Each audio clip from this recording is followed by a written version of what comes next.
मायेचा त्रिभुवनात पडला तो प्रभाव, ऋषी मुनींना बहु आवडला तिचा तो स्वभाव. महिषासूर तो असुर मातला धरून कुभाव, तुळजा भवानी माता प्रगटली करण्यानी भाव.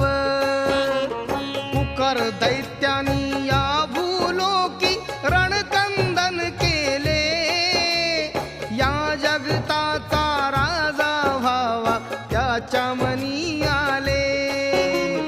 शिव शंभूची